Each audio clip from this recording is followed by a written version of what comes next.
지사님, 코나이 특혜 논란 언제 처음 하셨습니까? 취임하고 얼마 안 돼서 뭐 도의회나 또는 작년 국감에서 얘기가 나왔기 때문에 이재명 대표가 왜 이렇게 지역화폐에 집착하겠습니까? 공공을 위한다는 명분, 계약상의 특혜, 그리고 채권을 통한 이권 행성까지 대장동과 똑같은 수법입니다. 코나이가 선정이 되고 난 뒤에 3년 동안 운영을 합니다. 그 사이에 횡령 부분이라든지 업체가 그런 일이 이렇게 확인이 되고 있는데도 불구하고 다시 2022년도 선정이 됩니다. 말씀하셨다시피 전부 제가 이제 취임하기 전 일입니다.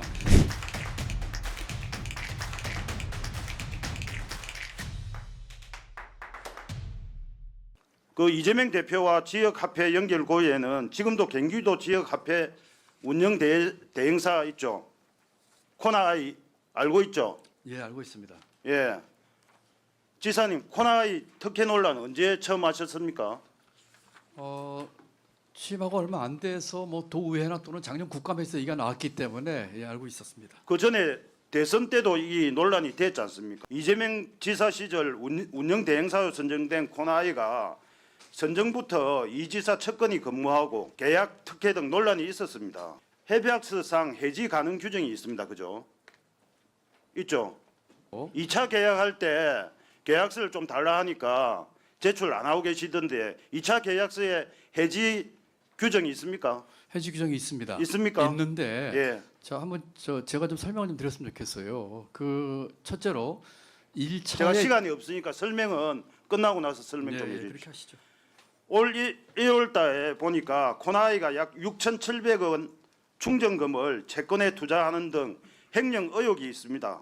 감독 의무가 있는 경기도가 이것을 알고도 제재하지 않았다는 감사 결과가 있었습니다. 지사님 알고 계시죠? 이거는 예 아니오만 이야기해 주세요. 예, 알고 있습니다. 감사는 예. 알고 있습니다. 뭐 내용은 좀 다릅니다만 감사는 알고 있습니다. 예. 그렇죠. 네. 지사님 약 4조 원 경기도민 자산을 이 업체가 관리하는 것은 부적절하다고 봅니다. 이재명 대표가 왜 이렇게 지역화폐에 집착하겠습니까? 공공을 위한다는 명분, 계약상의 특혜, 그리고 채권을 통한 이권 행성까지 대장동과 똑같은 수법입니다. 첫 번째로 이 1차에서는 코나이, 2차에서는 코나이 컨소시엄이 선정된 과정은 투명하고 공정했습니다. 그리고 경쟁을 통해서 했습니다. 두 번째, 2차 협약 때의 그 해지 얘기를 하셨는데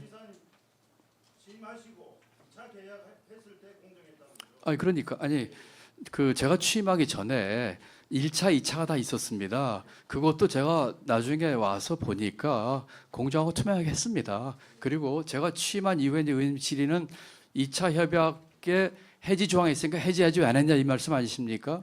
우선 그 당사자가 다릅니다. 1차 협약 때는 코나이였고요. 2차 협약 때는 코나이 컨소시엄입니다. 요거를 만약에 경우를 대비해서 저희가 그 법적 그 자문을 받았는데 해지 사유가 안 됩니다. 왜냐하면 1차 협약 때 내용으로 2차 협약 당사자 해지하는 게 안 됩니다. 세 번째로 그 감사원 이 얘기를 하셨는데 저희가 지금 그 감사원 조치를 이게 이제 포인트는 이겁니다. 이 회사가 선수금 받아서 소위 말하는 낙전 수입과 선수금 활용에 대한 두 가지 문제인데 낙전은 원천적으로 없어졌어요. 아시다시피. 그렇죠? 선수금 유용의 문제는 법적으로 지금 재판이 붙어 있습니다. 그리고 다만 감사원이 지적한 것에 대해서는 제가 적절한 조치를 했다는 말씀을 드리고요. 마지막으로 지역화폐 얘기를 하셨는데 지역화폐는 이렇습니다. 지역경제 활성화와 지역 소상공인 자영업자에게 있어서 이것이 대단히 큰 역할을 합니다. 그렇기 때문에 뭐 이 지역 화폐를 통해서 활성화를 시켜가지고 지역 경제를 활성화시키고 지역 일자리 만들고 지역의 골목 상권이나 전통시장 활성화하는 정책은 그거는 장려될 정리해 정책이죠. 주시죠. 네. 먼저 코나이라는 회사가 2018년까지는 490억을 손실을 기록했다가 이제 여기 지역화폐 대행업체 운영 대행사로 선정된 이후에 이제 극복을 쭉 해서 2020년에는 흑자를 전환되고 2021년에는 500억을 넘는 순이익을 기록한 회사입니다. 그럼 2019년도에는 지금 적자 회사였는데 이 회사가 경기도의 지역화폐에 운영 대행사로 이제 선정이 됩니다. 근데 채점표를 한번 봐주시죠. 이 지금 채점표를 보시면 7분의 위원 중에서 6분이 코나이에 점수를 더 주셨습니다. 더 주셨는데 저는 이 위원사를 한번 보시죠. A 업체가 농협입니다. 농협은행입니다. 30점의 차이를 냈습니다. 저 위원 6과 위원 1 같은 경우는 거의 20점의 차이를 냈습니다. 뭐 아마 지사님 직접 보지는 못하셨겠지만은 저희들은 이런 채점 결과를 보면 당연히 이 부분에 대해서는 의심을 할 수밖에 없습니다. 투명하고 공정하다 그러시면 이 사람들에 대한 양력을 정확하게 주시고 이분들에 대한 채점의 세부 내역까지 주십시오. 그리고는 이 회사가 코나아이가 선정이 되고 난 뒤에 3년 동안 운영을 합니다. 그 사이에 횡령 부분이라든지 업체가 그런 일이 이미 확인이 되고 뭐 재판 중이라 그럽니다만은 이렇게 확인이 되고 있는데도 불구하고 다시 2022년도 물론 지사님 취임 전입니다. 그걸 다시 선정이 됩니다. 이 선정에는 농협 컨소시엄, 신한카드 컨소시엄, 나이스 정보통신, 그다음에 코나이 컨소시엄이 참여를 합니다. 그런데 지금 코나이하고 코나이 컨소시엄하고를 갖다가 이제 우리 지사님 설명을 들어보면 법적으로 완전히 분리돼 가지고서 1차 때 했던 회사와 2차 때는 관련이 없다 이런 답변을 하셨는데 지금 제가 급하게 코나이 컨소시엄에서 코나이하고 비즈플레이라는 회사하고 2014년도에 했던 회사네요. 2014년도 불과 뭐 업력이라 해봐야 10년도 채 안 되는 회사하고 저 컨소시엄을 했는데 컨소시엄 비율을 물어보니까 그럼 답변해 줄 수 없다고 지금 경기도에 답변이 왔어요. 자, 이 컨소시엄 비율 혹시 알고 계십니까? 95대 5로 알고 있습니다. 예.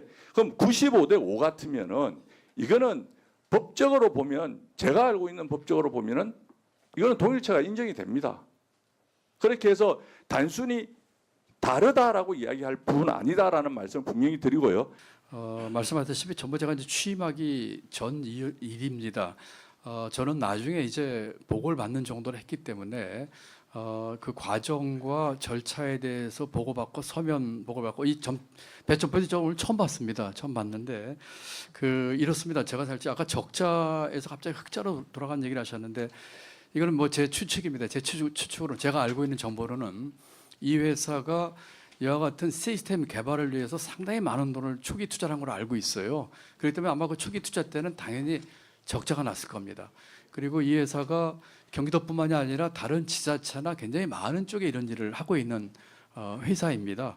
그리고 점수는 제가 드릴 말씀은 없습니다만 물론 아까 그 다른 경쟁사가 상당히 이름 높은 금융사긴 하지만 이 기술력에 있어서만큼은 또 다른 평가를 내릴 수 있는 그런 요소가 많이 있었던 걸로 제가 듣고 있습니다.